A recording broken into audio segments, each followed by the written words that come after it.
창세기 31장 13절에서 16절까지 말씀을 제가 봉독하도록 하겠습니다. 나는 베델의 하나님이라.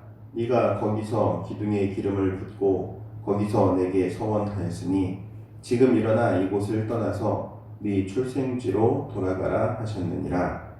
라헬과 레아가 그에게 대답하여 이르되 우리가 우리 아버지의 집에서 무슨 분깃이나 유산이 있으리요?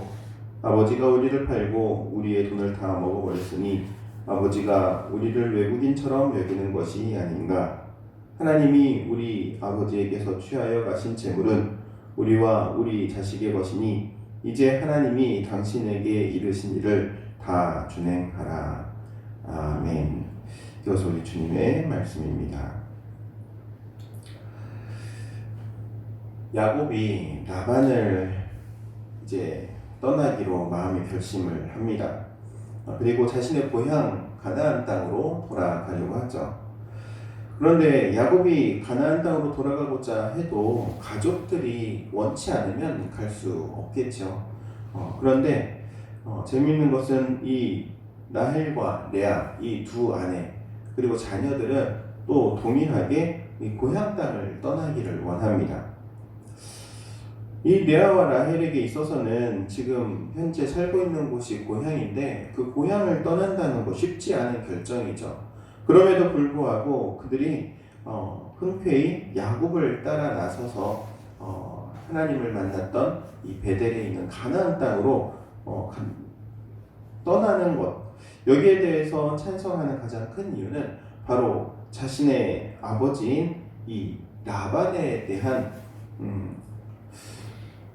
라반이 이 라헬과 레아에게 섭섭하게 한 것들, 그리고 야곱에게 대하여서 이 품삯을 계속 바꿔가면서 그 합당한 품삯을 주지 않은 모든 일에 대해서 실망했기 때문에 이 레아와 라헬은 아버지를 떠날 마음을 굳히게 되었던 것이죠.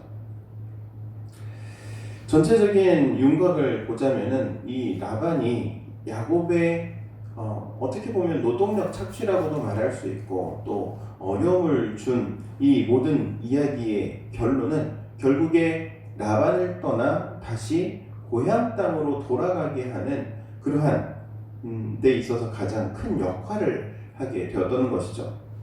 뿐만 아니라 이 라반의 사건을 통하여서 오히려 야곱은 자신이 하나님에 대해서, 자신이 만난 하나님에 대해서 가족들에게 이야기할 수 있는 기회를 삼고 있는 것도 보게 됩니다.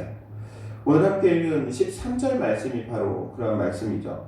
13절에 이렇게 이야기합니다. 나는 베델의 하나님이라. 네가 거기서 기둥에 기름을 붓고 거기서 내게 서원하였으니 지금 일어나 이곳을 떠나서 네 출생지로 돌아가라 하셨느니라. 이렇게 야곱이 고백하고 있는 것을 봅니다. 하나님께서 내게 오셔가지고 말씀하셨는데 고향 땅으로 돌아가라 하셨다. 이 이야기를 지금 이 라헬과 레아에게 이야기하고 있습니다. 이야기하고 있는 가장 큰 이유가 무엇이겠습니까? 라헬과 레아를 설득하지 못하면 고향 땅으로 돌아갈 수 없기 때문에 그렇죠. 그런데 라헬과 레아 이 두 아내도 동일하게 이 아버지인 라반에 대한 실망으로 인하여서 이 야곱을 따르기로 합니다. 고향을 떠나기로 하죠. 여기서 우리가 한 가지 알 수 있는 것, 하나님의 가장 그 큰 그림을 알 수 있어야 한다는 겁니다. 지금 내가 당하고 있는 이 어려움들 혹은 고난의 길이 있다 할지라도 그 가운데 하나님께서 그 일들을 통하여서 나를 이끌어가기 원하시는 곳이 있기 때문에 내 삶의 목적지라고 말할 수 있는 가나안 땅 혹은 베델로 하나님께서 이끄시기 위해서 지금 그에게 어려움을 주시고 나에게 이러한 고난의 길 혹은 연단의 길로 통과하게 하신다는 것이죠. 사랑하는 당일교회 성도 여러분, 어려움 가운데 있습니까? 혹은 연단 가운데 있습니까? 그러면 우리가 항상 떠올려야 할 그리고 기억해야 할 것은 나에게 있어서 가나안, 나에게 있어서 베델은 과연 어디인가? 그리고 그곳을 향하여서 지금 내가 가고 있느냐? 나의 삶의 목적지가 제대로 정해지고 또 그곳을 향해 나아가고 있느냐 한번 돌아보아야 할 줄로 믿습니다. 또한 그러한 돌아가는 그 길 가운데 하나님께서 주시는 형통함이 있는 것을 보게 됩니다.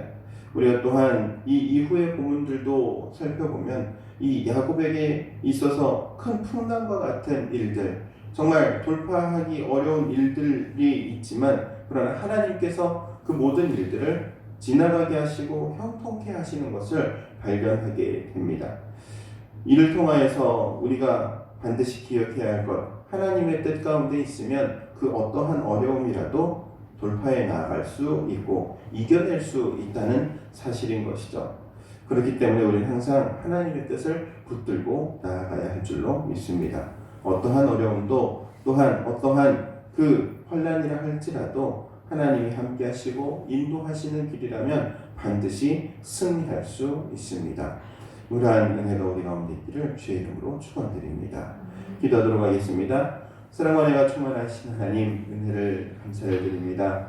귀한 시간 허락하여 주시고 새벽 깨워 주의 전에 나오게 하시며 하나님의 말씀을 듣게 하시니 모든 하나님의 은혜인 줄로 고백합니다. 우리가 만나는 삶의 여러 가지 어려움의 문제들, 그러나 그 가운데 하나님의 귀한 뜻이 있는 줄로 고백합니다. 야곱이 그 땅을 떠나서 다시 고향 땅으로 돌아가게 하시는 하나님, 야곱의 삶의 목적지가 있기에 그를 인도하시기 위하여서 어려움도 허락하시는 줄로 고백합니다. 우리의 삶에 또한 어려움이 있고 또 환난이 닥친다 할지라도 우리의 삶의 목적지, 우리의 시선을 고정하고 믿음으로 나아갈 수 있도록 인도하여 주옵소서. 주께서 주시는 형통함으로 또한 저희의 삶을 붙들어 주옵소서. 그래서 결국 이기는 신앙 갖게 하옵소서. 예수님의 이름으로 기도하옵나이다.